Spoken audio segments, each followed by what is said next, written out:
Previously on agentpalmer.com, love it or hate it, Blonde might be the best art film ever.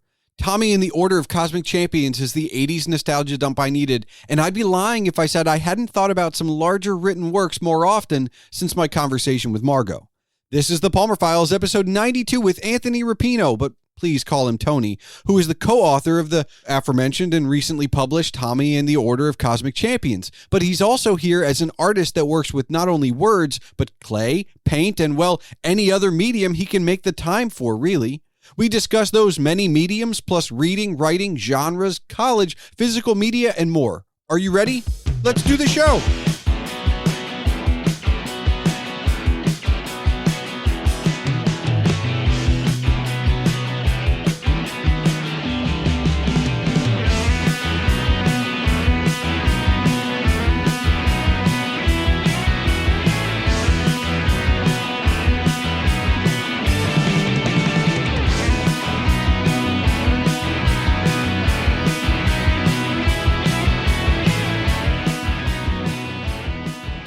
Hello and welcome to the Palmer Files. I'm your host, Jason Stershik, also known as Agent Palmer, and on this 92nd episode is artist, professor, and author Anthony Rapino.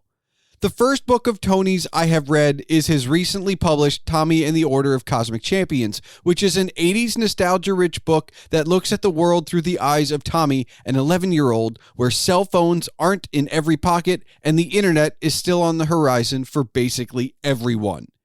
It's an absolutely fun ride.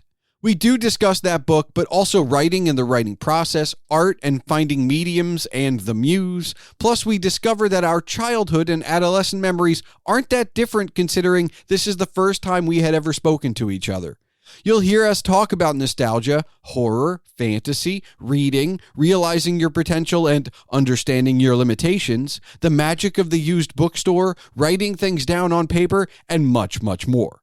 Before we get going, remember that if you want to discuss this episode as you listen or afterwards, you can find all contact information for Tony and myself in the show notes. You can find more information about Tony, his books, and many other projects at anthonyjrapino.com. That's Anthony, Anthony, the letter J, Rapino.com, AnthonyJRapino.com. You can also see some of his nostalgic thoughts on 80sexchange.com. That's 80xchange.com. Tony's novel, Tommy and the Order of Cosmic Champions, is available. Ask for it at your local bookstore or order it online.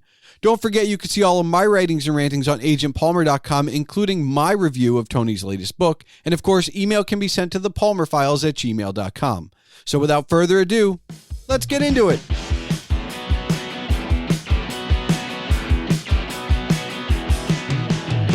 Tony, I read your most recent novel, but it's not your first foray into publishing. No. So I wanted to ask, what got you into writing? You started off with a doozy. That's one of those stories that I can tell that go on for a while. Well, where does it start? Because I'm guessing this starts long ago when you were much shorter. Yeah. I've always, you know what? And I know that I think I'm talking to a kindred spirit on this front, but I've always been just in love with creation, like creating anything, any kind of creative process, any kind of, expression, self-expression, artistic expression. I've just been obsessed since a very young age. So, I've dabbled in all kinds of art, and writing was one of them early on. I wasn't great at it. I was probably terrible at it for a very long time. But yeah, there were stories early on. I think the first horror story I wrote was actually in elementary school when my friends and I were obsessed with the Bloody Mary story. Okay. This is years ago, the 80s, and that was going around at the time, I guess. I don't remember when that may have started, that particular story, the Bloody Mary one. But yeah, we had to write a short story for school, and I adapted the Bloody Mary story into like a little, fictional thing. I think we grew into being kindred spirits. I mean, look, I think all of us draw. And I think we're all very excited in like K through maybe 8th grade when they're like, just doodle. And you're like, yes, yes.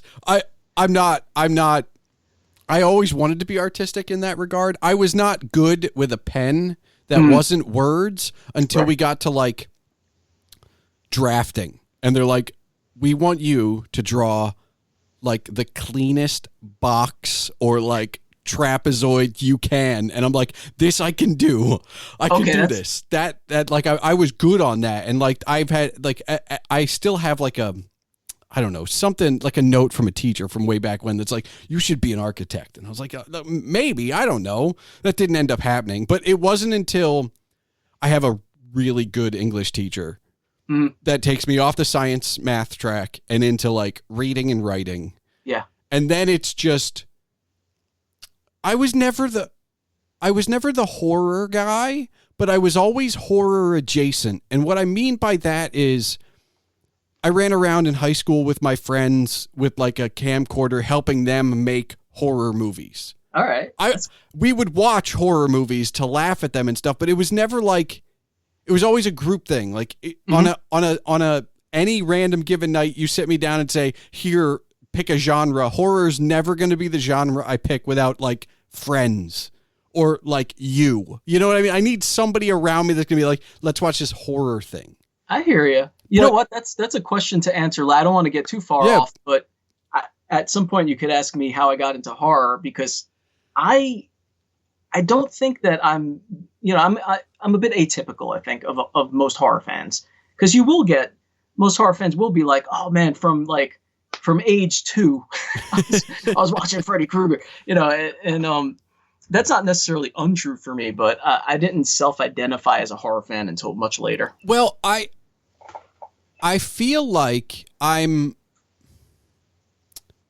personally on a journey to potential horror fan.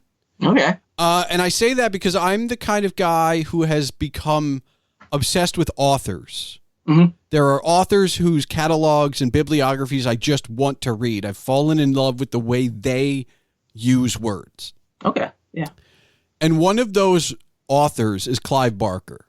Yes. Excepting that I fell in love with Clive Barker with Galilee and Weave World and The Great and Secret Show. Like, I fell in love with his fantasy.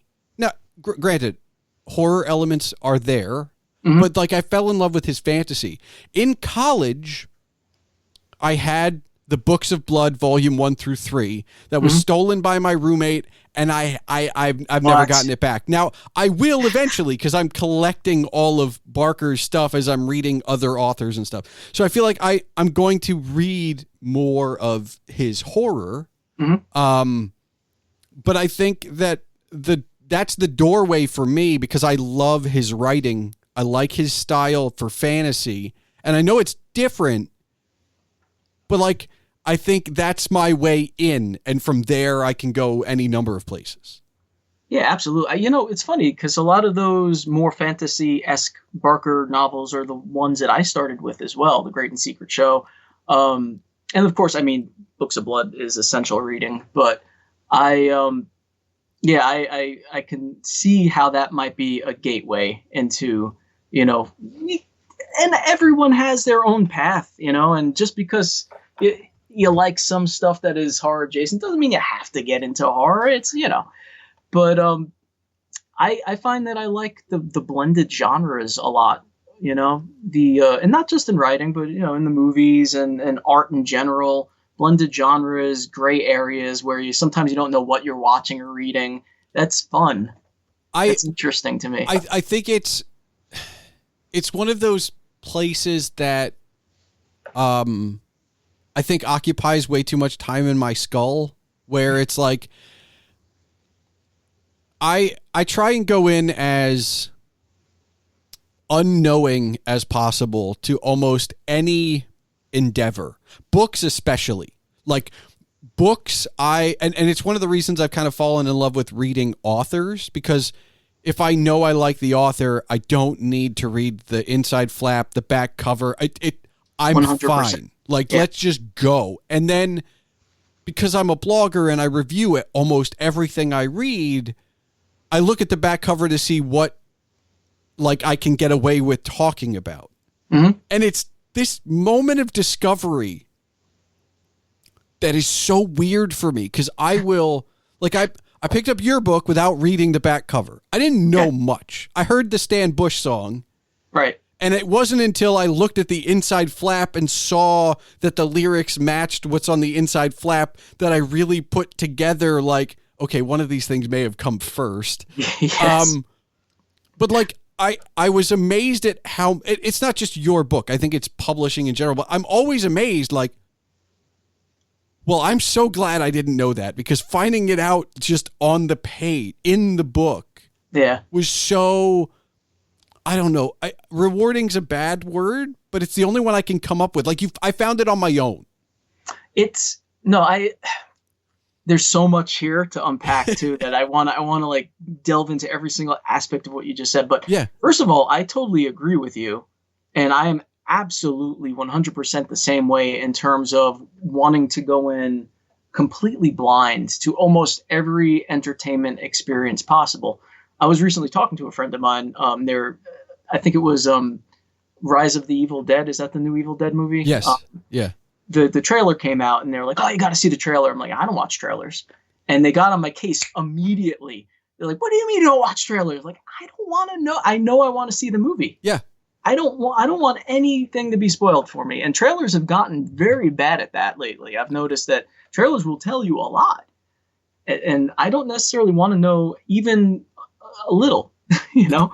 So I'm with you on that. And the same with novels too. You know, I have my favorite authors, and I will very often just, if I see they put something out that's new, I buy it and I read it. And having that, I wonder if that discovery thing goes back to I'm assuming you took a bunch of lit classes. Yeah. I wonder if it has to do with our lit teachers hammering in that idea of like being analytical as we read and discovering all of the hidden meaning and the deep dives. So that's where my grades fell off, because I would get in trouble. And I tell this story all the time, and I believe it remains to be true, accepting that the process I have now for reviewing books is a process that, had I adapted it in high school, I would have been better. But like, I would be like, yeah, I read the book. I'm not sure why the character did this. And then the teacher would be like, what was the name of his bike? And I'll be like, I don't remember. And they're like, well, you didn't read it, so clearly you're out. Like, it was one of the, and part of it was the teachers, you know, or the infrastructure or the system, whatever. But like, I can grab the concepts. Mm-hmm. And it wasn't until I created a process by trial and error, because I was like, I love this book, I want to write about it. Yeah. And so I'm going to give you a little bit. I refuse to write in books. Okay. So no annotating for you. No, the annotating is I take out my phone and I go page 32, bottom paragraph, last line. Yeah. And it's in going back through those notes and typing them out in case I want to use a quote in my review or something, that I then get to basically relive through my notes the book again. Right. And that makes reviewing it easier, because I just get to, like, it's almost like the recap that we all want before every Marvel movie from now until the end of time, so we know exactly where we are. Yeah. And so that's what it does for me. But I'm a blogger, like, now, like, I'm not a student anymore, so that doesn't help me as much.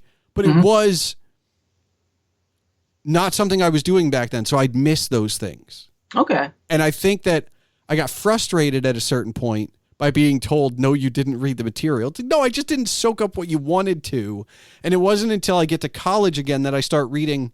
Like, you can draw the line, right? Like, I read Jurassic Park as a, like, 11-year-old at summer camp, okay?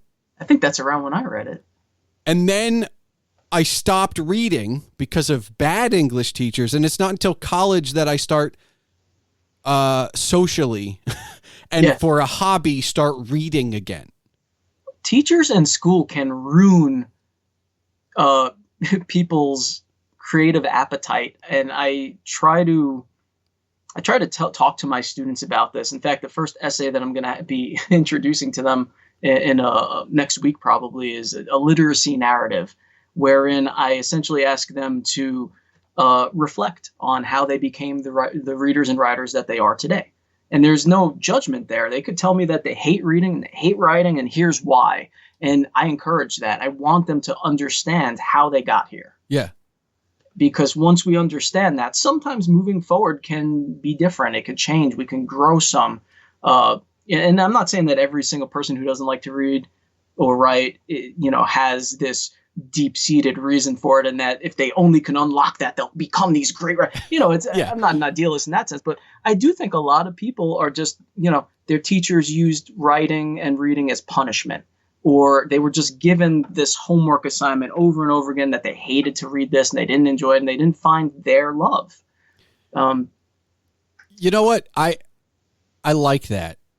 Finding your love, which by the way, I think that I found my love of writing now, finally. Like it's been, it's ebbed and flowed, right? And I have a friend whose book of poetry I'm editing who remembers high school me when I would write poetry with him. And we would just, sit like at like after school and trade what we'd written that day instead of actually paying attention in class. And like, he still gets on me like at least once a month, like, hey, I know you're writing, but when was you going to write another poem anytime soon? Like, and because he's in it and like, I get to collaborate with him as like an editor and be like, ask him pointed questions and try and poke holes in for the sake of making it better and stronger. He just keeps poking the bear. He's like, come on, like, when was the last time you wrote some fiction, right? Like, come on.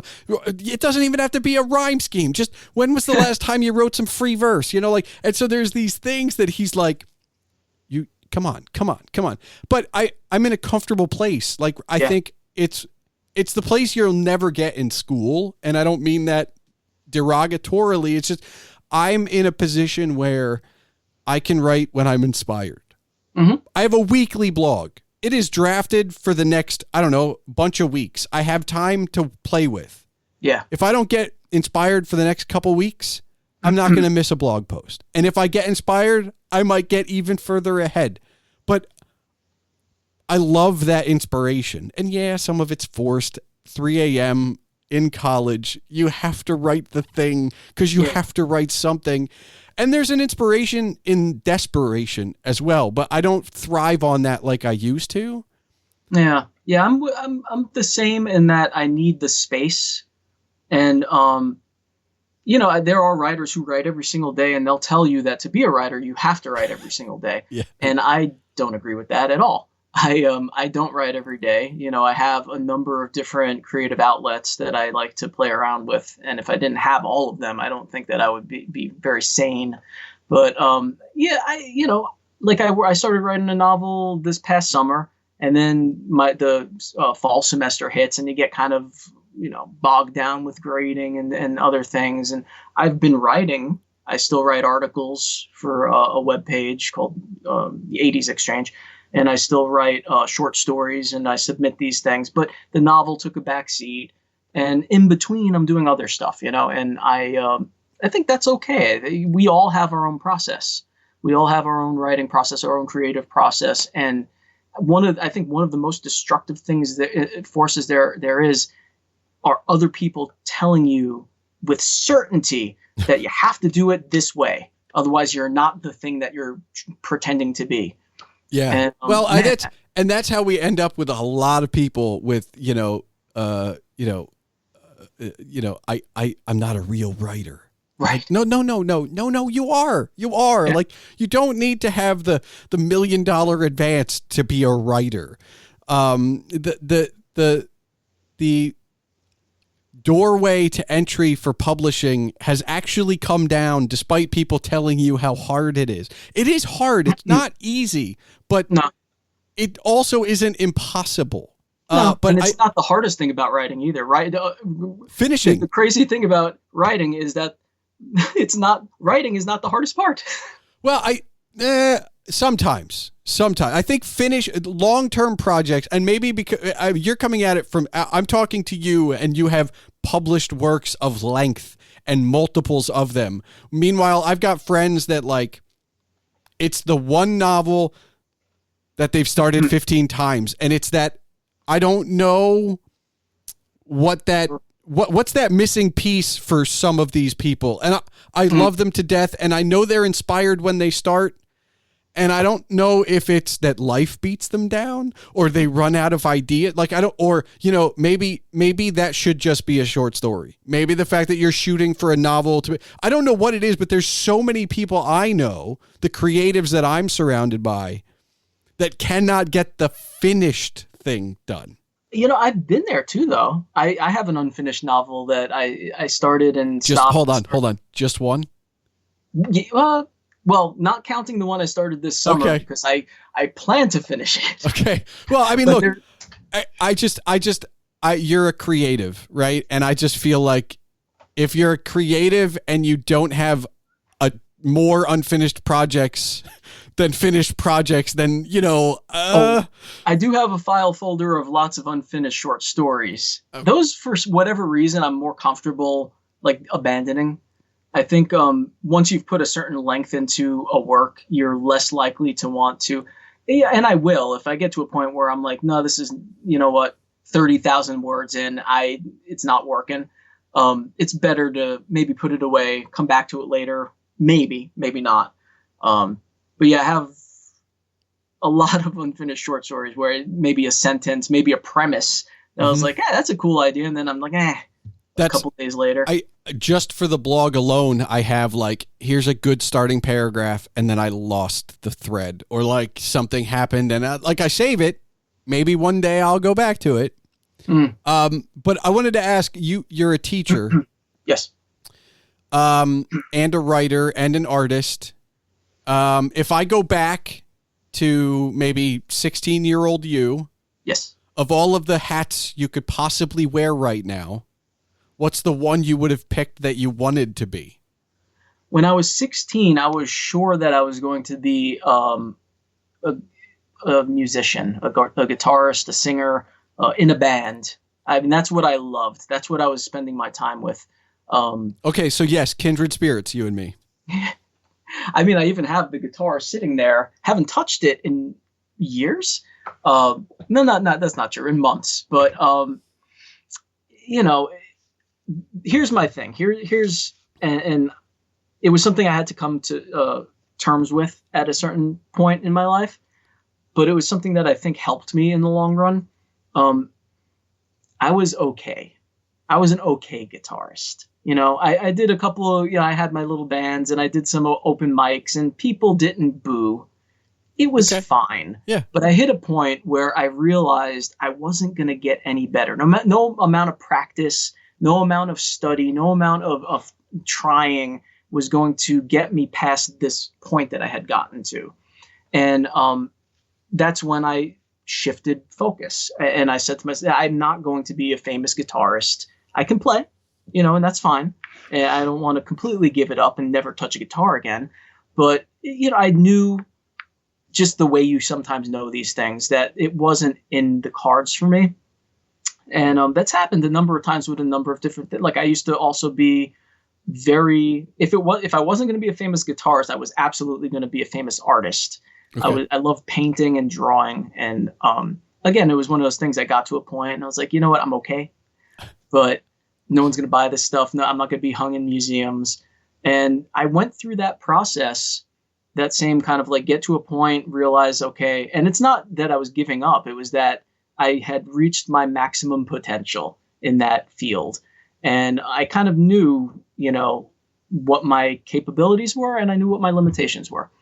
And I did that with guitar. I did it with painting, with drawing, with writing to a point, but then the writing stopped at a certain point for other reasons. I think I lost interest and forgot that I was doing it. Okay. And to answer your very first question, since I'm kind of moved back around to this, I went to college.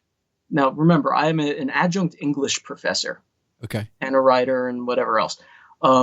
I went to college. Could you guess? What would you guess I went to college for? Oh, I'm gonna guess.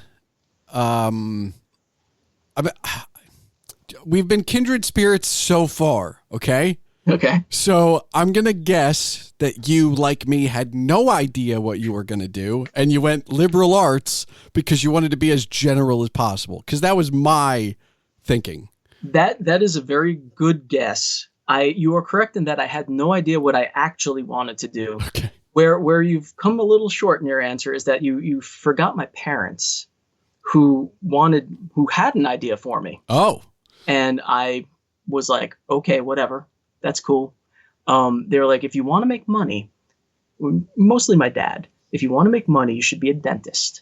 And I said, well, I do kind of like science. I've always been okay in science. That sounds like an interesting plan. I went to school. My major was biology. Okay. When I first went to college, and I knew kind of almost immediately that I wasn't good at this stuff and I wasn't going to do very well. But I also have this complex where I need to finish what I start.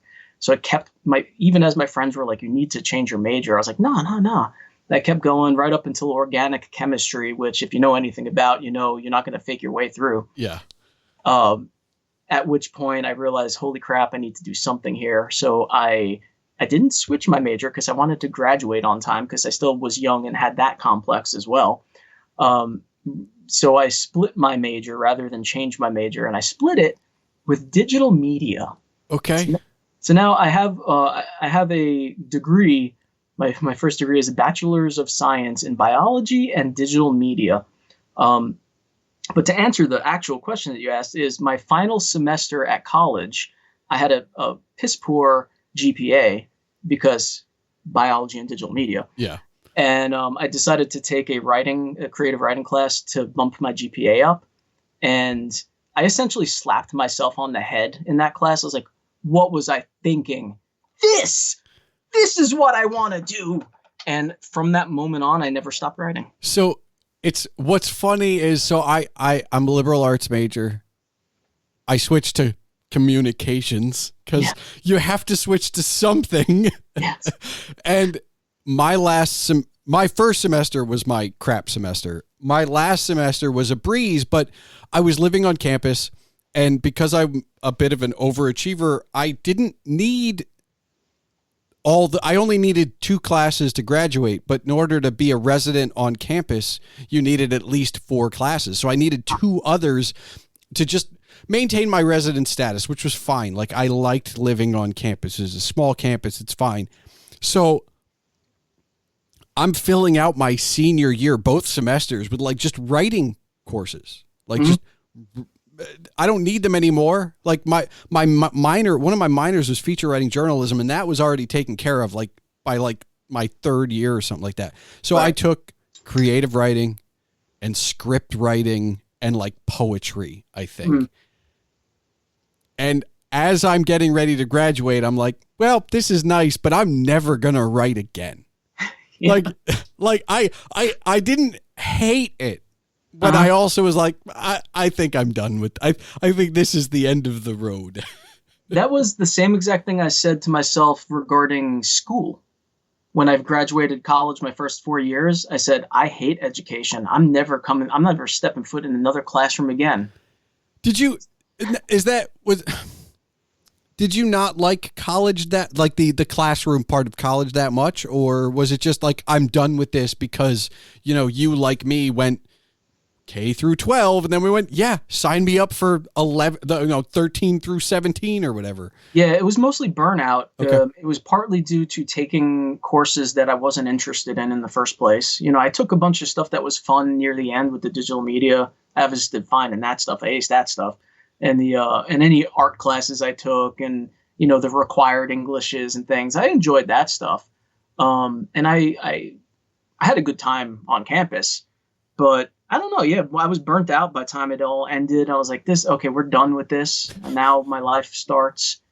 and I promptly became a prep cook at Panera Bread for a year, and then I stocked shelves for a while and did every crappy job that you could think of for a good like couple of years. I think we all do that. Like I worked at Kohl's for 7 years after graduating from college before I finally broke in to the profession of whatever. I think we all have to flounder. Yeah. Unless you're lucky enough to be that one person that's like, I'm going to be an accountant and I'm going to school for accounting. And then I got out of school. And I got it. I'm so jealous of those people. I've had them on my show and I talk to them and I try and remove all the envy for being somebody who started school wanting to be a thing and ended school still wanting to be that thing. Yeah. Because it's such a, and I don't know if it's an art thing where like, look, I'm turning 40 this year. Okay. Which means I am in a generation that everyone said we all had ADHD, so it was not a big deal because everybody's got it. Right. And I'm a forgotten generation in between Gen X and millennials.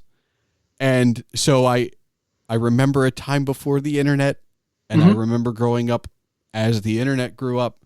Mm-hmm.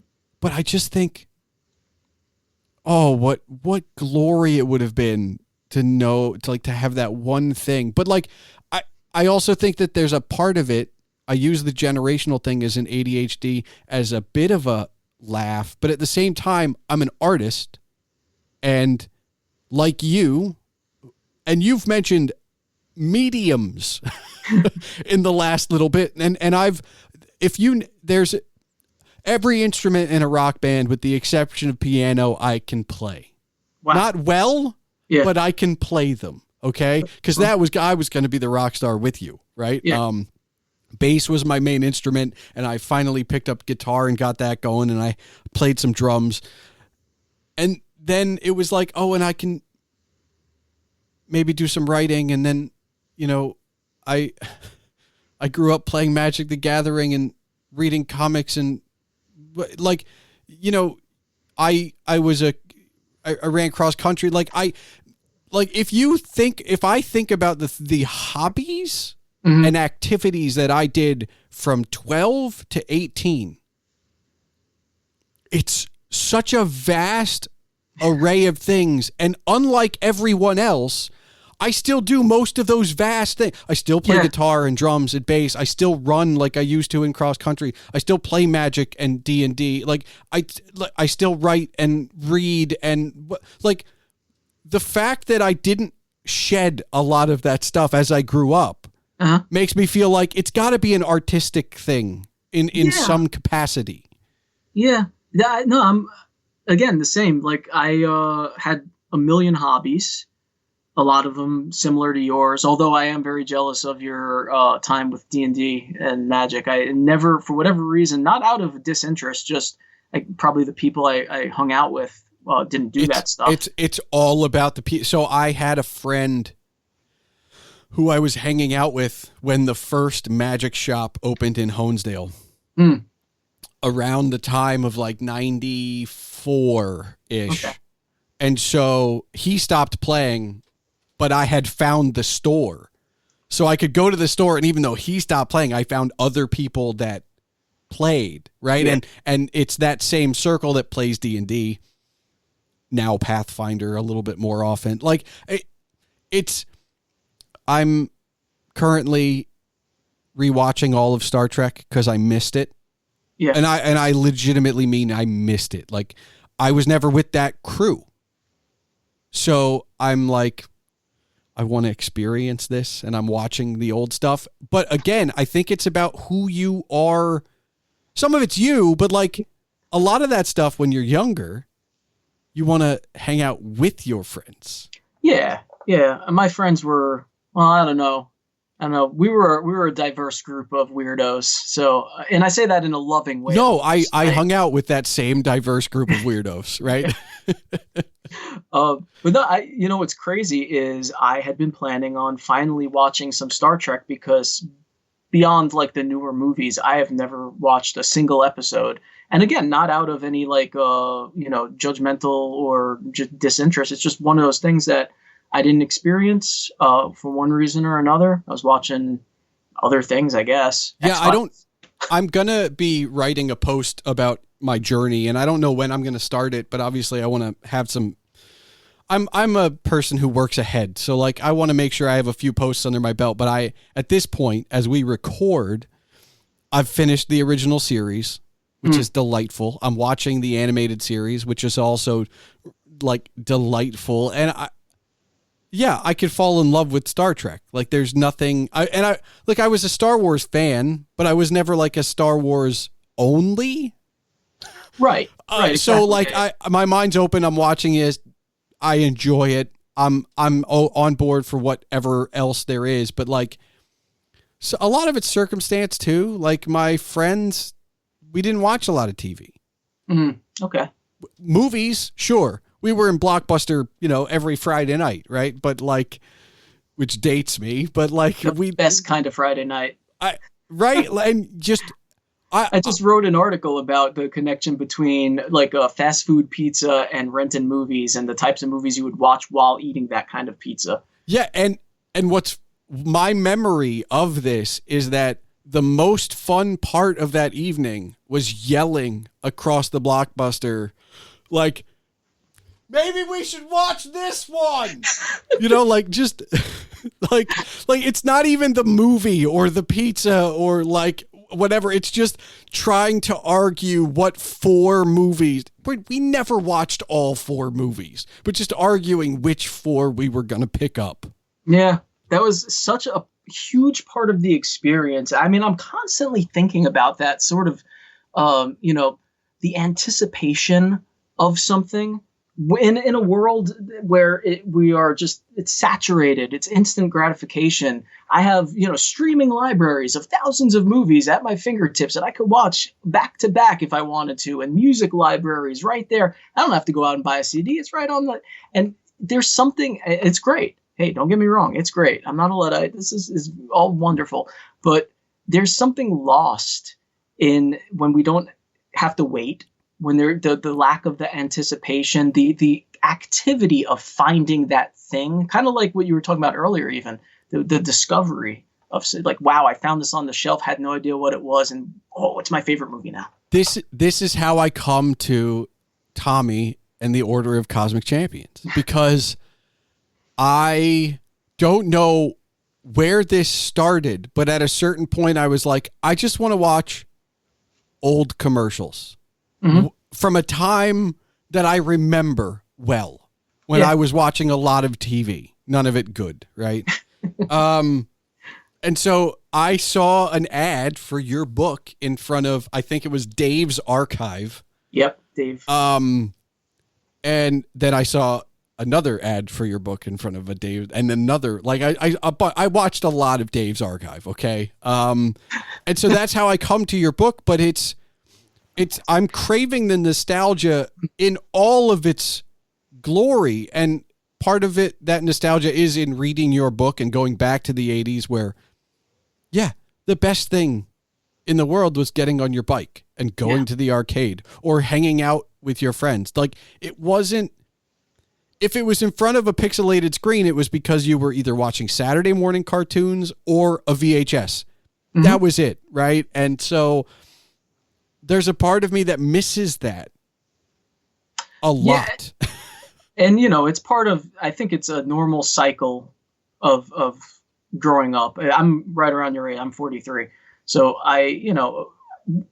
and you'll notice also in media, just in general, when we were kids, there was a lot of television shows that were taking place in the 60s and the 70s, sometimes some in the 50s, because they were geared towards our parents who were reaching that age of 30-ish when they start thinking about their childhoods.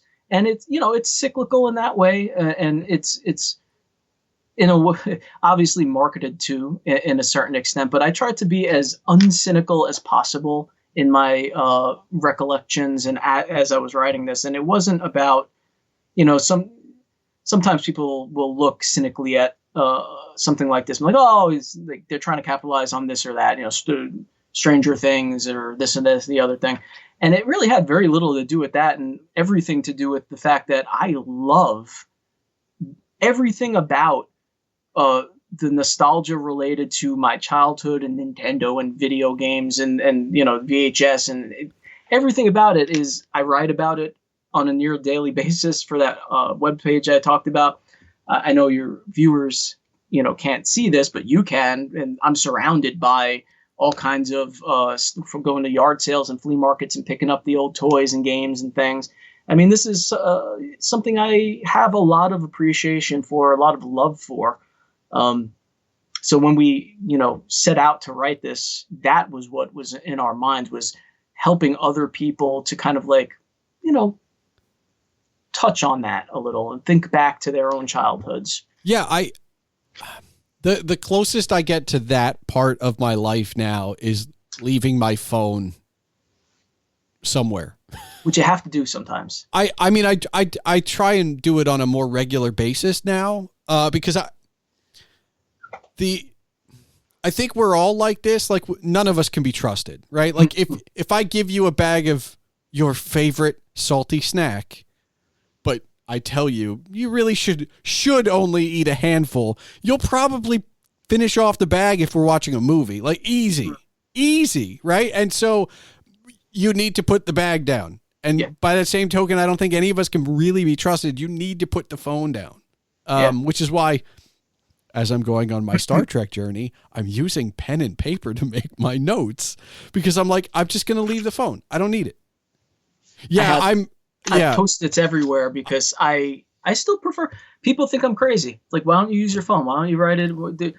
My reminders are on Post-it notes. I have my notes for I prefer paper, and I've made the attempt because you and I both grew up in the very, very like, let's go green, let's recycle. I've tried the digital notebooks. They do not work for me. I need to see the ink soak into the page. I just can't. There's no way around it for me. Yeah, it doesn't. I put the a couple of summers ago, I put like the voice notes thing on the phone, and I would go for walks and I would try to like ideas for stores. I would talk them into the phone. I don't go back to those. I don't listen to them. It was such a like, I still have it on there thinking like, oh, I don't want to lose that stuff now. But I'd much rather the little tiny notebooks and the pads, and I always have those with me. Those I'll pull out and I'll look through them. It's easier to flip through that too. It's just something tactile. And it's why I prefer. Look, I've read advanced copies of books digitally because they're advanced copies and they haven't been printed yet. But I much rather prefer a physical. Give me a book. Give me a book. I can turn the page. I feel constrained in a way when I do have, I have my old, like this was one of the first of the Kindle. I have the generation right after that, actually. And whatever one it was. I mean, it's from years ago and it still works. I'll use it if I have to. But I mean, you could also see that monstrosity, which is both movies and books. But and what I'm pointing to for the listeners is a giant bookshelf that it's a wall of a bookshelf. It's a wall. Yeah, it's an entire wall filled with books and ephemera and some movies and things. But there's something about like what I found is when I read, at least, I don't know if you're the same way, but if I'm reading, I often go back to like previous pages, previous chapters. I'll read something. I'm like, oh, like something, they're doing something here. And I want to see like what they were setting up, and I'll flip back. Sometimes I'll flip forward and see like when the next chapter's coming. So I know I have time to read it. Yeah. The going back depends on what I'm reading, but the going forward, like depending on the book, like I'm a little more or less this, but sometimes I'm like, I want to finish this chapter before I put the book down. How many more? Okay, nope. Okay, oh no, I'm too tired to read another 20 more pages. I'm gonna find the nearest clean break. Yeah. But I'm forever looking for the next stopping point.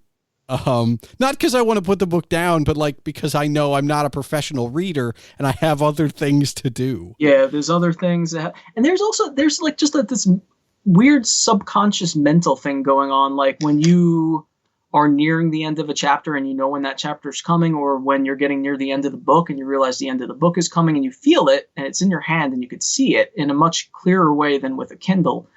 What I'm getting at is there are times when I'm reading something on a Kindle and I have no idea that the end of a chapter or the end of the book is coming up, and it shows up, and it's weird. It feels like I should have realized from the pacing of the writing, but it just comes as a surprise almost. Yeah, the journey of the bookmark through the book is something that will never be duplicated digitally. I know it gives you a percentage sometimes or whatnot. It's just not the same. No, it's not. You need to take the smell of the book, the feel of it. And if you don't buy physical books, you don't get to go to those really cool, out of the way used bookstores. I mean used bookstores. So I've people are probably sick of me saying this, but I'm going to keep saying it every time it comes up. I'm reading every book in my house. Because it's going to keep me from buying more books. Okay. Because I have a lot of books. I would say, for as much as I've read, at least half the books in my house I haven't read. Okay. You're a stockpiler of words. No. I'm a collector of hand-me-downs. Like, when my grandparents passed on, there were some books that I thought might be interesting, and I held on to them. And when my parents decided to downsize, and I pillaged a bunch of the stuff they were going to give away, right? And so I've collected this stuff that I have moved from apartment to house, and it's just like, well, I don't plan on moving anytime soon. I only have a finite amount of bookshelves. Yeah. So I want to read these, and if I like it, I'm keeping it. And if I like it and there's no reason to go back to it, I can then pass it on to somebody else or what have you. Some of it's a great perk. The other part of it is there are books in my house, like not all the books in my house, because of the hand-me-down nature of some of them. I didn't choose them. Right. And so it's like, well, why did my grandmother have this book? I'm about to find out. Like, I mean, that's again, we're back to that idea of discovery, right? The not knowing what you have until you read it and experience it. And there's something to be said about that. I will say that I am the same. I don't like to buy any more books when I have a large pile of unread purchased books or hand-me-downs, what have you. And of course, I think all of us, any voracious reader, is going to have a stack or two that has not yet been read in their immediate proximity. Yeah. But I do try my best to, like, if I bought a stack of 5 books during a sale from Flame Tree Press during this past summer, and I just, I feel like I need to read those before I really throw any more money at anything. The one concession I've made is I try and pick up 1 or 2 modern books. Now, not modern in the sense of anything other than they got published this year or last year, right? And I think that part of it is a way for me to keep an eye on what's still happening. Yeah. Like, I'm reading the authors whose bibliographies I'm reading through. Len Dayton, I've only got 2 books left in his entire catalog, and I think the last one came out in 96 or 7, right? Yeah. Clive Barker hasn't put out a novel in quite a while, and a lot of it is 80s and 90s. Douglas Copeland is a 90s and aughts author, so reading through his stuff is more contemporary. And the fourth guy for now is Chuck Klosterman, who I get a new paperback as we're recording this next week, which is exciting. But being back in some of those places, I have no idea what people are writing now. And I think that it's important to make sure you still see something from this year or last year. Absolutely. Yeah, I absolutely agree with that. And that's something that I've had to prod myself about as well, because I do tend to go back to my favorite authors and a lot of the older stuff and look at things from the 80s, 90s, early 2000s, which is why I bought those 5 books from Flame Tree. They were all current, fairly current books from current authors in my in my genre, that I try to do a couple things. I try to buy newer books. I try to buy from indie authors as much as possible. I don't only read horror, but I do try to, read within the genre quite a bit so that I am aware of what's going on, as you said. But yeah, sometimes that is, you have to remind yourself, or at least I do, because we both seem to have that same kind of like, I know some people who can read somehow hundreds of books a year. I look at Goodreads sometimes. People are on there with 300. I read 300 books this year. I don't know how. I know everyone reads at different speeds and everything, but wow. I mean, if I get past 20, 25 books a year, that's a lot for me. I have to be in the 30-ish range, but then again, I'm unemployed consulting for myself, not because I want to, but because at the moment that's where I'm at in my career, and it's been that way for a while, and I still can't read like 100 books. Yeah. Well, I've got friends who are lucky to get 3 books read, because their lives are chaos and crazy. So my 20 books feels like 100, and they're like, what are you reading now? I'm like, oh, I'm on weren't you reading? Oh no, that was a few books ago. Like, no. And I get that, but I also think, and this might be the thing that like tweaks the scale a bit, is because I'm willing to read an author, whether I like what the book is going to be or not, whether it's nonfiction or fiction, or like I'm just picking up stuff that got handed me down from generations ago. Not all of these books are like my kind of candy. Mm-hmm. So some of these books are not like I can read a chapter in 20 minutes. Like some of these are the same length of time, and it's like I'm reading a chapter every hour because like it's just a little denser, or it's older, or it's something different. Let me ask you a question. Because I recently was reading, or actually no, this was a video that I watched about reading speed and how to read more, that kind of thing. So I'm not going to tell you what they said, but I'm curious, do you DNR books? So will you take, like, if you get to a point in a book and you're not enjoying it, do you put it down and say, okay, I'm moving on to the next one? Or do you feel like you have to finish it? Nope. I'll finish it.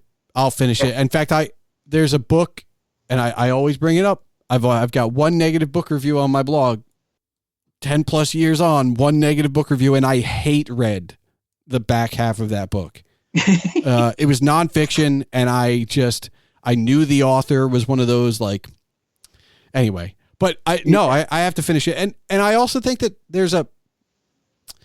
it's not a completionist thing, because like there's video games I've started that I've never finished. But for me, I think it's about, I treat reading like I treat running.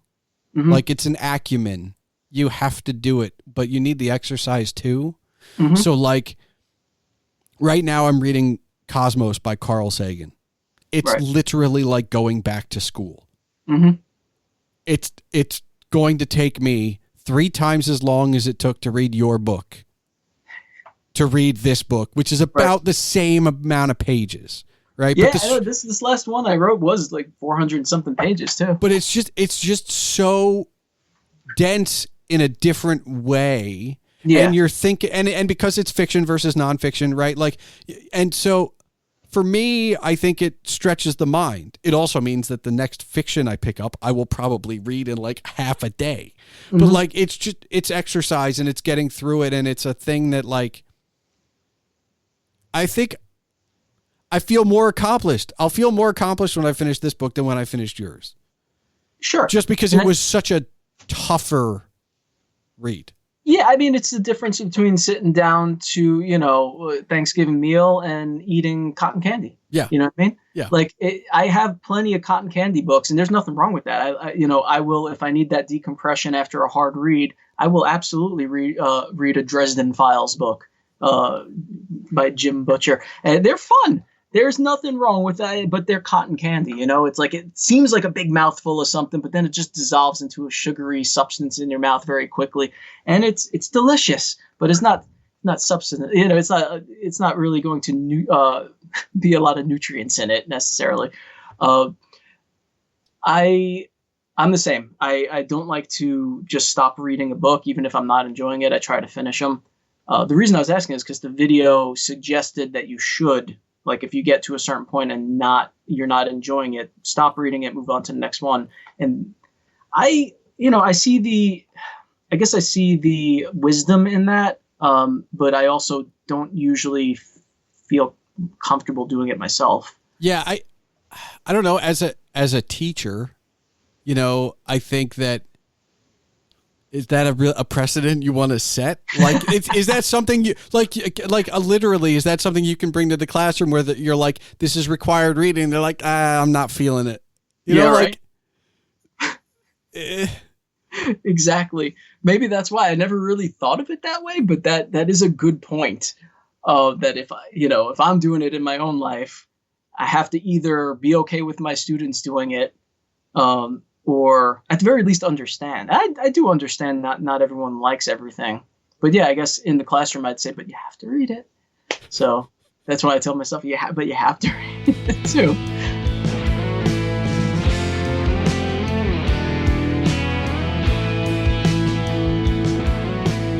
If I learned anything from this conversation and the many others I've had, it's that while anyone can be an artist, some of us just must be artists.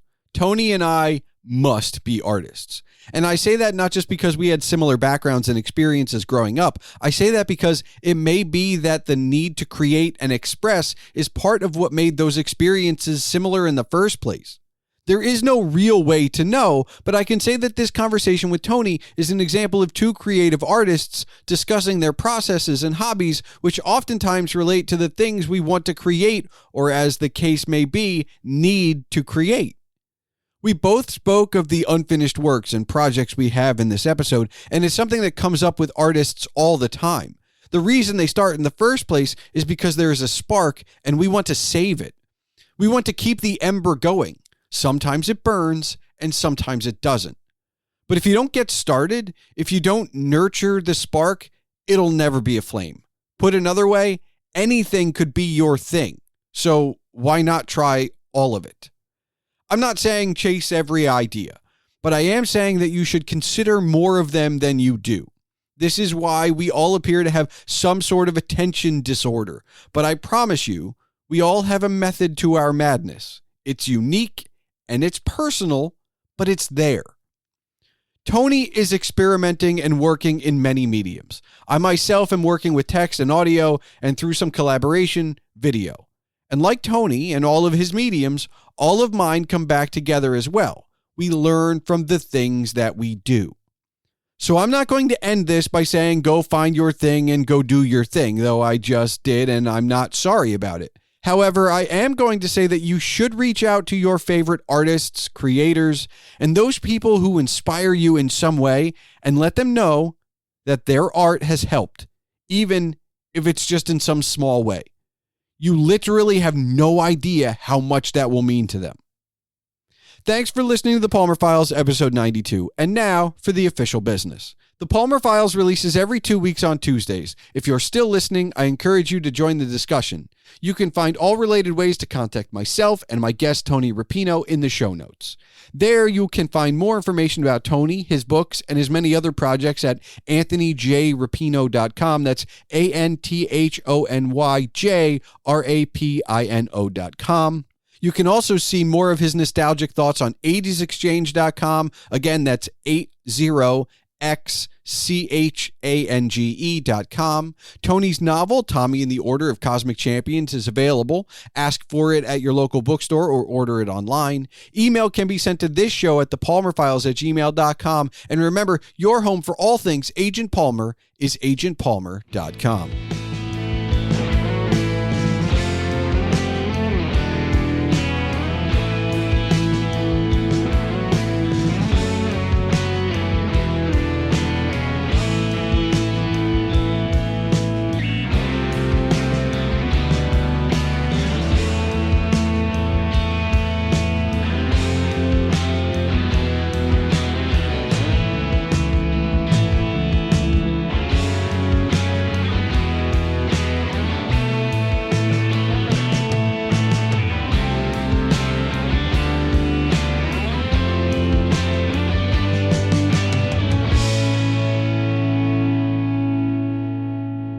right, Tony, do you have one final question for me? I do. As I mentioned to you earlier, while I was sculpting, I was listening to a number of your episodes and I was really digging them, and I was just one after the other putting them on. And I realized one of the reasons why that is because of your passion. And I heard it from episode to episode, and I heard it tonight when we were talking to each other. You are passionate about not only the topics that we're discussing, but about everything having to do with, I can tell just when you talk about the podcast, when you talk about your blog, these are passion projects for you. So my question is, if you ever lose that passion for the blog or for the podcast, would you just stop doing it? Or would you feel like you had some kind of imperative that you have to keep doing it, either for your listeners or readers, that you feel like it's something that you have, even though you don't like to do it anymore? Or would you be true to yourself in that sense and say, well, I want to move on to a new project?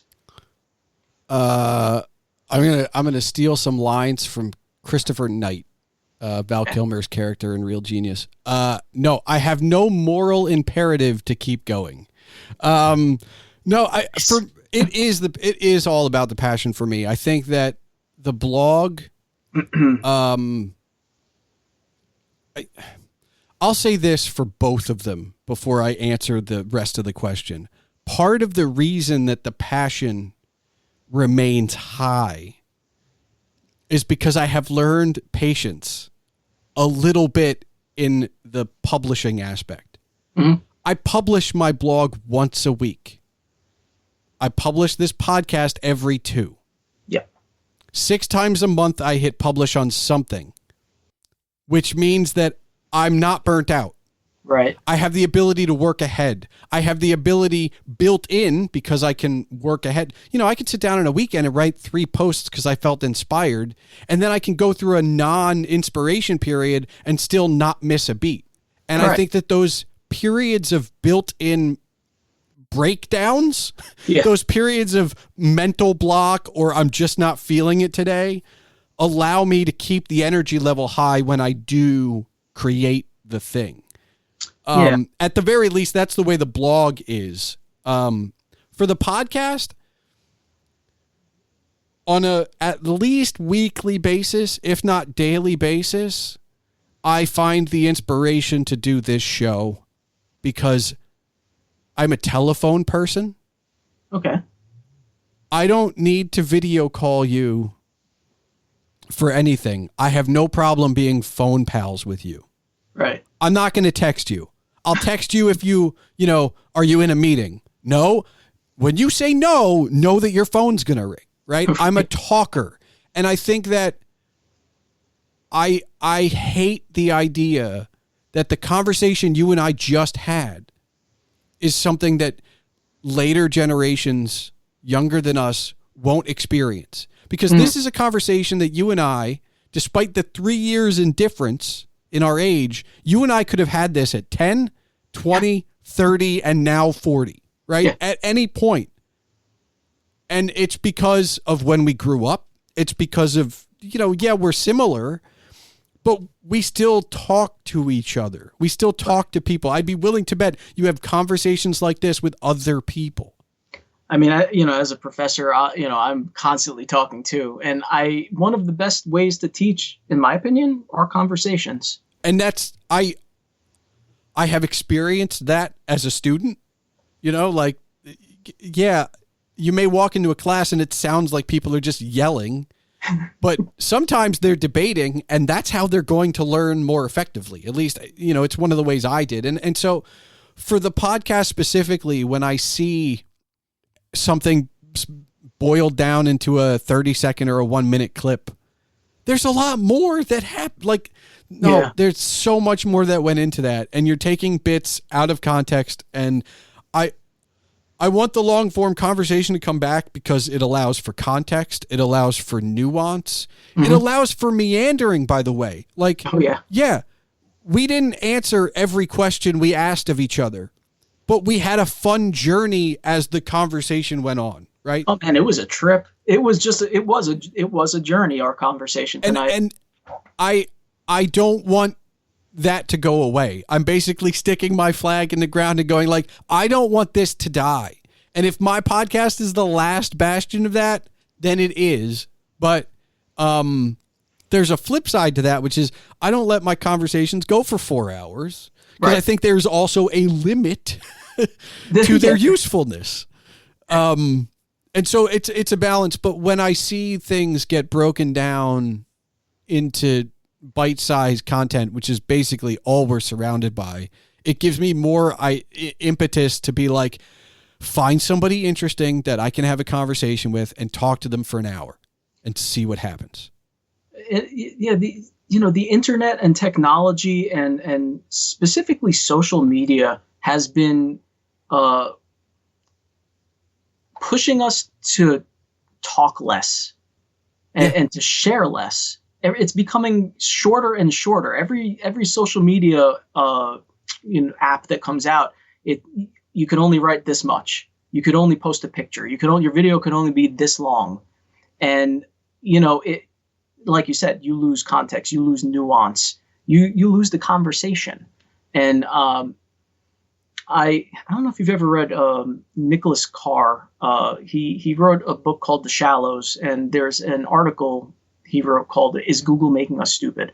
And it has some really cool and interesting ideas in it. He does not argue that Google is making us stupid, by the way. It's just kind of a hook title. Yeah. But he gets into that idea of like us becoming pancake people, I believe was one of the quotes from the article, that we are just, not diving deep anymore. And we're kind of happy with just the surface knowledge.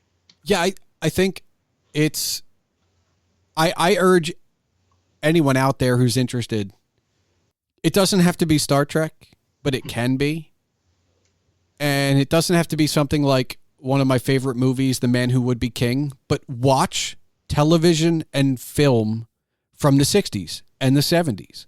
Because I think my ability to just jump into the original series of Star Trek was because I have been watching older movies. And so I'm not like the pacing of a television sitcom, even a 50-minute one from 1969 is not awkward to me.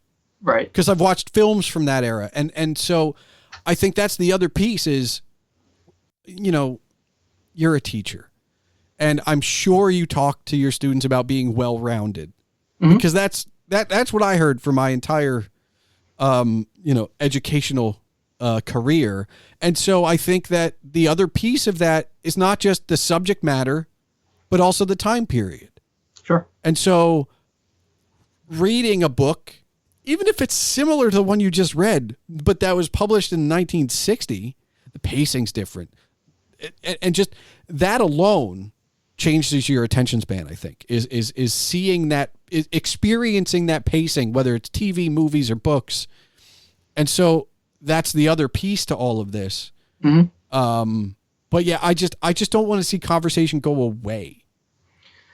Yeah. I mean, that's why, and that is why something like this is so important. And also why I had an inkling that even though I was asking a question about if you'd ever stop, I kind of felt like, at least in this medium, when you get to meet someone new every couple weeks, and when you get to have all these different conversations, it certainly could happen that you would lose interest, but it's probably not going to happen for a while. Yeah, no, I mean, I'm approaching 100, and I've thought about like stopping, like taking a break, but like I do 2 of these a month. Like what's what do I need? Like, I need a full, like, cause I basically, like, if I plan it out properly, I'm about planning. I can take 2 weeks off without worrying about and missing a beat. What, yeah. I need 3 weeks? Like, I don't know in what scenario that's important. Like that extra week is like make or break, but I refuse to put out something I'm not passionate about. So as long as that passion remains, it'll be indefinite, and it'll just move to something else. Like, I mean, as we talked about, like, that passion will just end up somewhere else. I don't think it'll go away. I think that's a whole different ball game, but like, I just feel like, all right, so maybe you'll end up getting more writing from me. Who knows? Yeah. The creative energy, that's one of those things I wonder about sometimes is like is there a reserve of this stuff that I'm going to run out of at some point? But I hope not. I hope not too, but I used to do a lot of YouTube videos, and I kind of lost interest in it because it wasn't fulfilling, really. Okay. And I funneled all that energy into something else. That was when it was before that, but I was like, I've never sculpted before. Let's check this out. Why not? And I grab a hunk of clay and just start messing around. I'm like, you know what? I like this. Keep doing it. I talk people out of podcasting and blogging all the time, which is weird for somebody who likes it so much. But I'm a big proponent of, if you're doing it for yourself, you will be successful. Mm-hmm. Look, if one person listens to this episode, that's fine. I think you and I had a good time, and that's good enough for me. Like, I'm going to edit this and put it together, and it's going to come out, and I'm going to be proud of it. And if one person hits it, fine. If 100,000, sure, fine. But I'm not going to be disappointed. I think I'm creating to create. And I think that you need that genuine article, so to speak, so that way you're not being like, I'm creating this so 100,000 people will see it. And if 900,000, failure. Like, you know what I mean? Like, every creator holds within them at differing ratios, partly personal satisfaction. Thank you. Personal satisfaction, personal fulfillment, yep. And public consumption. I think most creatives, to a degree, and again, the ratio is going to be different for everyone, but to a degree, most creatives want someone to see what they create, even if it's their husband, wife, their children. And I usually think that personal fulfillment part of it is stronger in most of us. Not all of us. I don't like extremes, so I'm never going to say every. Yeah, well, that's why I end up talking people out of it, because I'm like, oh, great, you've got an idea for a podcast. Tell me about episode 10, and they're like, oh no, I only have 2 in mind. It's like, all right, well, clearly you need to work on some stuff.